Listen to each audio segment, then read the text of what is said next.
आमच्या वराळात एक म्हण आहे, लबाडाचं आवतन हे जेवल्याशिवाय खरं नाही। या अधिवेशनात शेतकऱ्यांना बऱ्याच अपेक्षा होत्या की आपल्या डोक्यावरचं कर्ज जे आहे ते कमी व्हावं, पण ते प्रमुख मुद्दे सोडले आणि दुसऱ्याच मुद्द्यावर विरोधक असो की सत्ताधारी असो ते या ठिकाणी बोलताना दिसतात।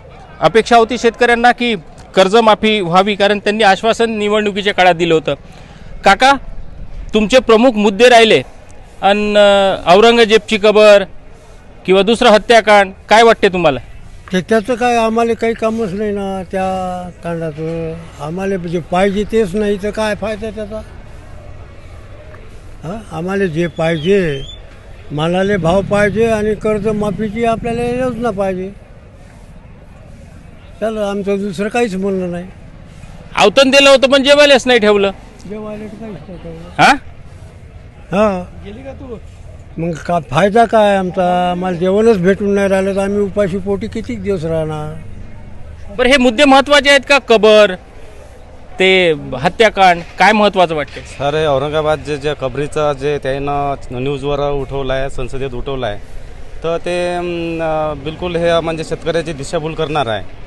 ते शेतकऱ्याची दिशाभूल करून कर्जमाफीचा मुद्दा हा बाजूनं ठेवून हा औरंगजेबचा जो कबरीचा प्रश्न आहे ते त्यानं पहिले संसदेतनी समजा मांडून राहिले, तर हे शेतकऱ्याची फसवणूक करून राहिले।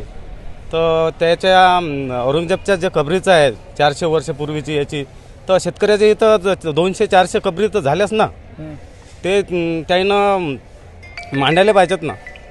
हे जे सरकार आहे हे शेतकऱ्याच्याच भरोश्यावर येलं आहे, तर त्यानं हे शेतकऱ्याचं जे कर्जमाफीचं आणि मालाला भावाचा हे दोन प्रश्न त्यानं पूर्ण करायला पाहिजे। तर खूप महत्त्वाचा मुद्दा या शेतकऱ्यांनी मांडलेला आहे की विदर्भात जवळपास विदर्भ असो मराठवाडा असो 2000च्या वर शेतकऱ्यांनी आत्महत्या केल्या, म्हणजे त्यांच्या कबरी आतापर्यंत खोदल्या गेलेल्या आहेत। महत्त्वाचे हे विषय आहेत, औरंगजेबची कबर महत्त्वाची आहे किंवा हत्याकांड महत्त्वाचा आहे की शेतकऱ्याचा मुद्दा महत्त्वाचा आहे? आश्वासन तर दिलं होतं।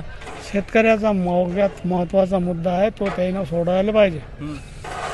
हा जर सुटला तर लय पद्धतशीर होऊन जाईल, सर्व नाराज होणार नाही कोणती जनता, त्याच्यावर आमचं असं मत आहे।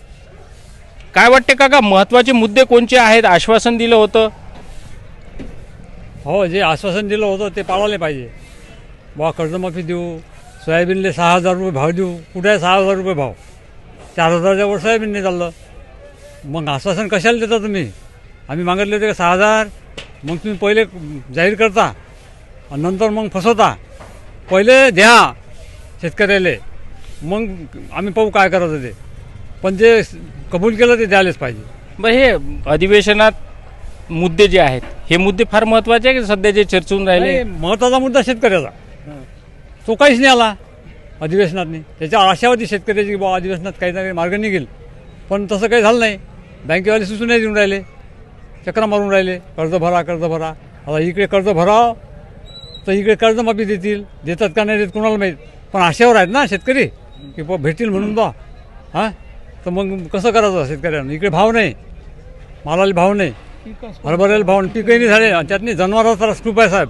माझाच भाऊ आहे, करोना मारला म्हटलं, जीव गेला त्याचा, म्हणजे जनावरासाठी लावून जीव गेला। मी रात्रंदिवस शेतातच असतो।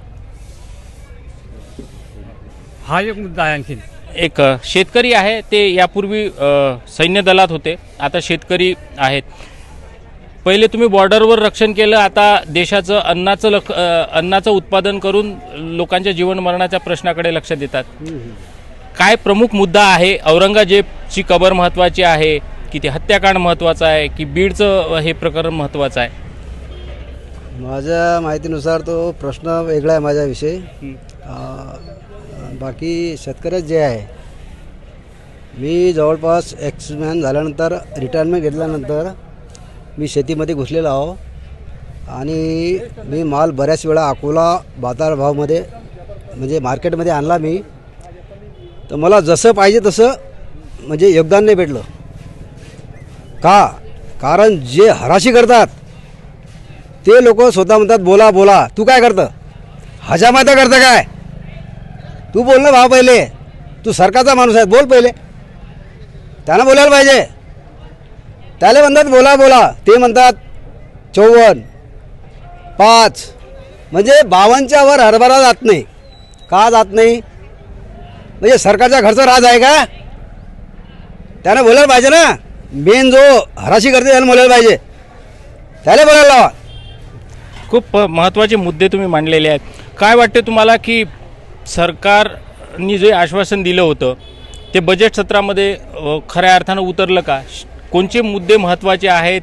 बाकी सर्व मुद्द्यांपेक्षा औरंगजेबची कबर असो किंवा हत्याकांड असो, बीडचं प्रकरण असो, नागपूरची दंगल असो, काय नेमकं महत्त्वाचे मुद्दे आहेत? नेमकाचे मुद्दे म्हणजे शेतकऱ्याच्या मालाला भाव मिळाला पाहिजे, शेतकऱ्याचा कर्जमाफ झाला पाहिजे. हे कबर आणि हे बीड प्रकरण याला काय महत्त्व नाही. हे कबर म्हणजे आजची नाही आहे, ते लय पुराणी कबर आहे. पहिले आमचे 2000 शेतकरी मेले, त्यांची कबर कुठे गाळायची? त्यांना कुठे गाळायचं आम्ही? शेतकरीची आत्महत्या झाली, 2000 शेतकरी मेले, 2000 शेतकऱ्यांनी आत्महत्या केली. म्हणजे त्यांचा कर्जमाफी झाला नाही म्हणून ती केली ना आत्महत्या. सरकारनं म्हटलं होतं आम्ही तुमचा कर्जमाफी करणार, तुमच्या शेतमालाला भाव देणार. कुठे आमच्या शेतमालाला भाव? कुठे आमचे कर्जमाफी? हां, हे अधिवेशन झाला, संपूर्ण येऊ राहिला अधिवेशन, त्याच्यात शेतकऱ्याच्या भावाची आणि कर्जमाफीची काय घोषणाच नाही. काय करू राहिली सरकार, काय समजून नाही राहिला. तर शेतकऱ्यांनी खूप महत्त्वाचे मुद्दे या ठिकाणी मांडलेले आहेत आणि शेतकऱ्यांच्या मुद्द्याला बगल देऊन या ठिकाणी या अर्थसंकल्पीय अधिवेशनामध्ये जे मुद्दे मांडले जात आहेत ते फारच वेगळे आहेत. त्याच्याशी शेतकऱ्यांशी काही घेणं देणं नाही, कारण शेतकऱ्यांना जे आश्वासन दिलं होतं निवडणुकीच्या काळामध्ये की तुमचं कर्जमाफी करू, तुम्हाला मालाला योग्य भाव देऊ, पण ते मुद्दे कुठंतरी वेगळे राहिले. आणि औरंगजेबाची कबर असो, 400 वर्ष पुराणी, पण विदर्भातल्या जवळपास विदर्भातल्या किंवा मराठवाड्यातल्या जवळपास 2000च्या वर शेतकऱ्यांनी आत्महत्या केली. आता पुढील शेतकरी आत्महत्या करू नये म्हणून या बजेट सत्रामध्ये त्यांच्यासाठी त्यांनी आश्वासन पाळायला पाहिजे होतं. पण आता शेतकऱ्यांचा हाच मुद्दा आहे की आमच्या मुद्द्याला बगल सत्ताधारी असो की विरोधक असो ते देत आहेत का? आमच्या पुढच्या औरंगजेबाची कबर तर आहे ते आहे, पण आमच्या पुढच्या शेतकऱ्यांची आत्महत्याची कबर हे सरकार खोदते की काय, असा प्रश्न या ठिकाणी निर्माण झालेला आहे. तेव्हा शेतकऱ्यांना या मायबाप सरकारना एवढीच अपेक्षा आहे की पुढील काही दिवसामध्ये शेतकऱ्यांच्या कर्जमाफीवर या ठिकाणी काहीतरी तोडगा काढावा, हीच अपेक्षा या शेतकऱ्यांची आहे. धनंजय साबळे, मुंबई तक, अकोला.